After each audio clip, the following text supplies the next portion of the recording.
London photographer Chris Schwartz and writer Sandy Craig spent several months revisiting the places Orwell mentioned in his book, and they found that things had hardly changed in 50 years. London dossers still turn up in huge numbers every night to build their cardboard city under the railway bridge at Embankment Station. One thing has changed though. There's been a dramatic increase in the number of young people out of work and with no home to go to. They feel that they have been rejected by society, and therefore they turn around and reject society. And housing is a large part of that, because they don't have a base, a container in which to live, either to go out to look for work or to express themselves within. This leads to a fairly anarchistic lifestyle, because it becomes a whole lifestyle.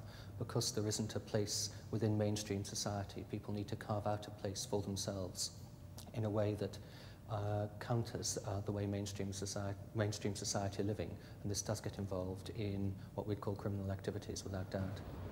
So drug abuse and violence are being added to the traditional down-and-outs problem of excessive drinking. And even those lucky enough to find lodgings in one of London's overcrowded hostels will find conditions little better than in Orwell's time, according to the housing action group Shelter.